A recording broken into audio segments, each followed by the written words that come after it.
Assalamualaikum warahmatullahi wabarakatuh. Perkenalkan, kami dari kelompok 2 dengan anggota Supriyono, Dinda Al-Karimah, Fikri Ulul Azmi, mahasiswa Prodi S1 Manajemen dari kampus STIE Pemuda Surabaya, akan membawakan presentasi mata kuliah Pendidikan Kewarganegaraan dengan dosen pengampu Bapak Rio Utomo, MSI. Dan di sini saya atas nama Supriyono akan mengawali presentasi dan nanti dilanjutkan oleh Saudari Dinda serta Fikri Ulul Azmi sampai dengan penutup. Memahami Pancasila sebagai ideologi negara. Pokok bahasan kegiatan belajar tatap muka yang ketujuh. Pertama, urgensi Pancasila sebagai ideologi negara. Nomor 2, alasan diperlukannya kajian Pancasila sebagai ideologi negara. Nomor 3, sumber-sumber tentang Pancasila sebagai ideologi negara. Alasan diperlukannya kajian Pancasila sebagai ideologi negara. Masih ingatkah Anda apa yang dimaksud dengan ideologi? Mungkin Anda pernah membaca atau mendengar pengertian ideologi. Istilah ideologi berasal dari kata ide, yang artinya gagasan, konsep, pengertian dasar, cita-cita, dan logos yang berarti ilmu. Ideologi sebagai etimologis artinya ilmu tentang ide-ide, the science of ideas, atau ajaran tentang pengertian dasar, dalam buku Kailan tahun 2013 halaman 60 sampai dengan 61. Dalam Kamus Besar Bahasa Indonesia, ideologi didefinisikan sebagai kumpulan konsep bersistem yang dijadikan asas pendapat yang memberikan arah dan tujuan untuk kelangsungan hidup. Ideologi juga diartikan sebagai cara berpikir seseorang atau suatu golongan. Ideologi dapat diartikan paham, teori, dan tujuan yang merupakan suatu program sosial politik. Dalam Kamus Besar Bahasa Indonesia tahun 2008 halaman 517. Selanjutnya, Anda perlu mengenal beberapa tokoh atau pemikir Indonesia yang mendefinisikan ideologi sebagai berikut. A. Sastra Prateja tahun 2001 halaman 43. Beliau bergagasan, ideologi adalah seperangkat gagasan atau pemikiran yang berorientasi pada tindakan dan diorganisir menjadi suatu sistem yang teratur. B. Sasuryanto tahun 1991 pada halaman 47. Ideologi adalah hasil refleksi manusia berkat kemampuannya menjaga jarak dengan dunia kehidupannya. Dan C. Murbiarto tahun 1991 pada halaman 239.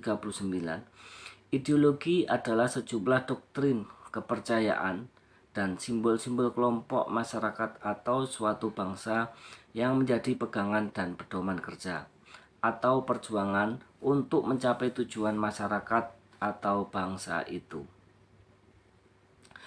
Untuk mengetahui posisi ideologi Pancasila di antara ideologi besar dunia, maka Anda perlu mengenal beberapa jenis ideologi dunia sebagai berikut. Marxisme, Leninisme, yaitu suatu paham yang meletakkan ideologi dalam perspektif evolusi sejarah yang didasarkan pada dua prinsip. Pertama, penentu akhir dari perubahan sosial adalah perubahan dari cara produktif. Dan kedua, proses perubahan sosial yang bersifat dialektis. Liberalisme suatu paham yang meletakkan ideologi dalam perspektif kebebasan individual, artinya lebih mengutamakan hak-hak individu. Dan sosialisme suatu paham yang meletakkan ideologi dalam perspektif kepentingan masyarakat, artinya negara wajib menyejahterakan seluruh masyarakat atau yang dikenal dengan konsep welfare state.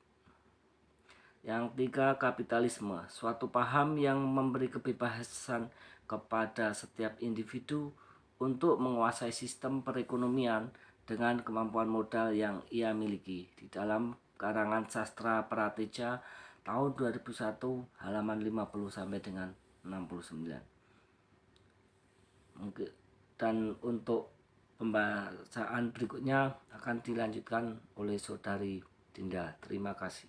Assalamualaikum warahmatullahi wabarakatuh. Terima kasih Saudara Pak Suprihono. Perkenalkan, nama saya Dinda Alkarina.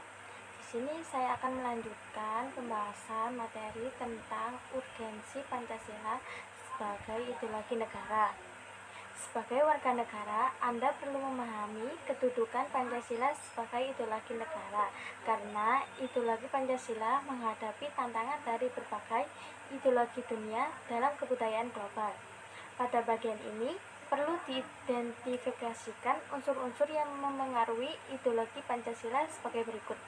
1. Unsur ateisme yang terdapat dalam ideologi Marxisme atau komunisme bertentangan dengan sila ketuhanan yang Maha Esa atau sila pertama.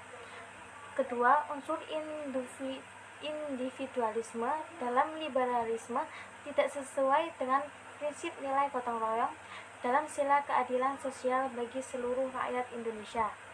Ketiga, kapitalisme yang memberikan kebebasan individu untuk menguasai sistem perekonomian negara tidak sesuai dengan prinsip ekonomi kerakyatan.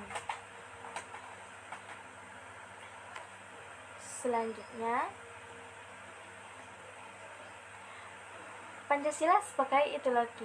Selain menghadapi tantangan dari ideologi-ideologi besar dunia, juga menghadapi tantangan dari sikap dan perilaku kehidupan yang menyimpang dari norma-norma masyarakat umum. Tantangan itu meliputi antara lain terorisme dan narkoba, sebagaimana yang telah diinformasikan oleh berbagai media massa bahwa terorisme dan narkoba merupakan ancaman terhadap keberlangsungan hidup bangsa Indonesia dan ideologi negara. Beberapa unsur ancaman yang timbul oleh aksi terorisme antara lain: 1. Rasa takut dan cemas yang ditimbulkan oleh bom bunuh diri mengancam keamanan negara dan masyarakat pada umumnya. Kedua, aksi terorisme dengan ideologinya menebarkan ancaman terhadap kesatuan bangsa sehingga mengancam disintegrasi bangsa. Ketiga, aksi terorisme menyebabkan investor asing tidak berani menanamkan modal di Indonesia dan wisatawan asing enggan berkunjung ke Indonesia sehingga mengganggu pertumbuhan perekonomian negara. Selanjutnya, adapun urgensi sebagai penuntun warga negara. 1. Ideologi sebagai penuntun warga negara. Artinya, setiap perilaku warga negara harus didasarkan oleh preskripsi moral. Contohnya, kasus narkoba yang merebak di kalangan generasi muda menunjukkan bahwa preskripsi moral ideologis belum disadari kehadirannya. Oleh karena itu, diperlukan norma-norma penuntun yang lebih jelas, baik dalam bentuk persuasif, imbuan maupun penjabaran nilai Pancasila ke dalam produk hukum yang memberikan rambu yang jelas dan hukum yang setimpal bagi pelanggarnya. Yang kedua, ideologi sebagai penolakan terhadap nilai-nilai yang tidak sesuai dengan Pancasila. Sebagai contoh adalah kasus terorisme yang terjadi dalam bentuk pemaksaan kehendak melalui kekerasan. Hal ini bertentangan dengan nilai toleransi, keyakinan, hak-hak asasi manusia, dan semangat persatuan. Terima kasih. Itu tadi pembacaan materi dari saya. Selanjutnya akan dilanjutkan oleh Saudara Mas Fikri Ulul Asmi. Assalamualaikum warahmatullahi wabarakatuh. Terima kasih kepada Mbak Dinda. Perkenalkan, nama saya Fikri Ulul Azmi,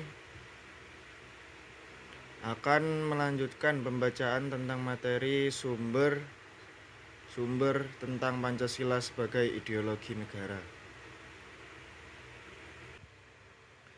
Pada bagian ini akan ditelusuri kedudukan Pancasila sebagai ideologi oleh para penyelenggara negara yang berkuasa sepanjang sejarah negara Indonesia.